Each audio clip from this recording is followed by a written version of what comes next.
സ്വർണ്ണവില വലിയ തോതിൽ ഇടിയുന്നു. ഇടയ്ക്കിടെയുള്ള ഈ വിലക്കുറവ് ഒരു ആശ്വാസമായി കണക്കാക്കാൻ സാധിക്കില്ല. സ്വർണ്ണവില വലിയ തോതിൽ ഉയരാൻ തന്നെയാണ് സാധ്യതയെന്ന് സാമ്പത്തിക വിദഗ്ധർ പറയുന്നു.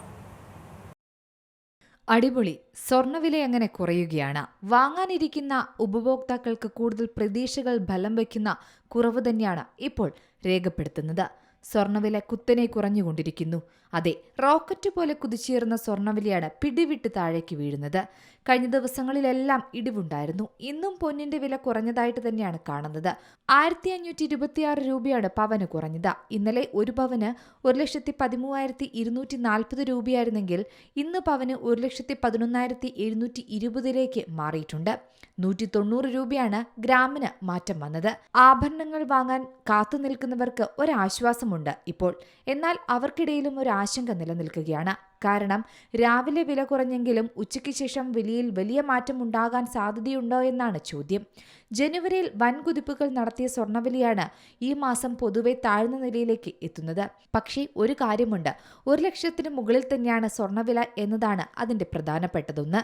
ആഗോള സമ്പദ് വ്യവസ്ഥയിൽ ഉണ്ടാകുന്ന അനിശ്ചിതത്വം തുടരുന്നതും ട്രംപിന്റെ നിലയ്ക്കാത്ത താരിഫ് ഭീഷണികളും അടക്കം സ്വർണ്ണവിലയെ നല്ല രീതിയിൽ ബാധിക്കുന്നുണ്ടെന്ന് വിദഗ്ധരും പറയുന്നു. എന്നാൽ ഇടയ്ക്കിടെയുള്ള ഈ വിലക്കുറവ് ഒരു ആശ്വാസകരമായി കാണാൻ സാധിക്കില്ലെന്നാണ് സാമ്പത്തിക വിദഗ്ധരുടെ അഭിപ്രായം. കാരണം സ്വർണ്ണവില വലിയ തോതിൽ ഉയരാൻ തന്നെയാണ് സാധ്യത. ആളുകൾ പ്രോഫിറ്റ് ബുക്കിംഗ് ചെയ്യുന്നതുകൊണ്ടാണ് വില ഇങ്ങനെ കുറയുന്നത്. ഡൊണാൾഡ് ട്രംപ് പുതിയ ഫെഡറൽ ചീഫിനെ നിയോഗിച്ചതൊക്കെ സ്വർണ്ണവിലയിൽ ബാധിക്കുന്ന കാരണമാണ്. ഇറാനും അമേരിക്കയും തമ്മിലുള്ള പ്രശ്നങ്ങളും അതിൽ ഒരു ഘടകം തന്നെയാണ്.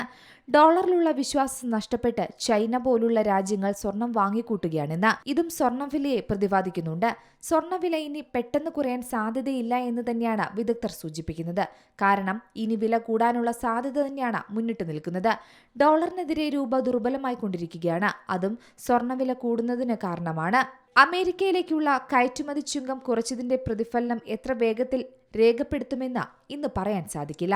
സ്വർണ്ണവിലയെ അത് അപ്പോൾ ബാധിക്കില്ല എന്നാണ് കരുതപ്പെടേണ്ടത്. രൂപ ശക്തിപ്പെടണം. ഇവിടുത്തെ സാമ്പത്തിക രംഗം കൂടുതൽ ശക്തമാകണം. എങ്കിൽ മാത്രമാണ് സ്വർണ്ണവില കുറയൂ എന്ന് സാമ്പത്തിക വിദഗ്ധർ പറയുന്നു. ലോകബാങ്ക് പറയുന്നത് പോലെ സ്വർണ്ണവില അതിന്റെ മാക്സിമത്തിലാണ് ഇപ്പോൾ എത്തി നിൽക്കുന്നത്. ഇനി താഴേക്ക് പോകുമെന്ന് ഉടൻ തന്നെ പ്രതീക്ഷിക്കേണ്ട. മാത്രമല്ല ഈ വർഷം ഏറെക്കുറയും 1,00,000 മുകളിൽ തന്നെ സ്വർണ്ണവില നിലനിൽക്കാനാണ് സാധ്യത. അമേരിക്കയിൽ ഒരു തെരഞ്ഞെടുപ്പ് വന്ന ട്രംപിന് തിരിച്ചടി നേരിട്ടാൽ മാത്രമാണ് സ്വർണ്ണവിലയിൽ വലിയ മാറ്റം സംഭവിക്കാൻ ഇനി സാധ്യതയുള്ളൂ. സ്വർണം ഇപ്പോഴും ഒരു നിക്ഷേപം എന്ന രീതിയിലേക്ക് വലുതായി മാറിക്കൊണ്ടിരിക്കുകയാണ്. അല്ലെങ്കിൽ സ്വർണത്തോട് ഒരു വൈകാരിക ബന്ധം ഇന്ന് ആളുകൾക്കുണ്ടായിരുന്നു. കഴിഞ്ഞ 3-4 മാസമായി സ്വർണ്ണാഭരണങ്ങളുടെ വിൽപ്പന തകൃതിയായി നടക്കുന്നില്ല. 24% ഇടിവാണ് രേഖപ്പെടുത്തുന്നത്. ആളുകൾ സ്വർണം വാങ്ങുന്നത് ഒരു നിക്ഷേപം എന്ന നിലയ്ക്കാണ്. എന്തായാലും നിലവിലെ സാഹചര്യത്തിൽ സ്വർണ്ണവില കുതിച്ചുയരാൻ തന്നെയാണ് കാരണമാകുന്നത്. അതിനാൽ തന്നെ ചെറിയൊരിടിവ് രേഖപ്പെടുത്തുമ്പോൾ പെട്ടെന്ന് സ്വർണം വാങ്ങാൻ ആഗ്രഹിക്കുന്നവർക്ക് ഇത് സുവർണാവസരമായി വിദഗ്ധർ പറയുന്നുണ്ട്. അതേസമയം കൂടുതൽ വെയിറ്റ് ചെയ്താൽ നിങ്ങൾക്ക് പണിക്കൂലിയിലെല്ലാം വലിയ ലാഭം ലഭിക്കുമെന്നും പറയുന്നുണ്ട്. സ്വർണ്ണവിലയെ നിയന്ത്രിക്കുന്നത് അന്താരാഷ്ട്ര മാർക്കറ്റാണ്. അതിൽ ബജറ്റിന് കാര്യമായി ഒന്നും തന്നെ ചെയ്യാനില്ല എന്നും വിദഗ്ധർ പറയുന്നു. അതുകൊണ്ട് തന്നെ ബജറ്റിൽ സ്വർണത്തിന് പ്രത്യേകിച്ച് റോളില്ല. Business desk, Zee Malayalam news.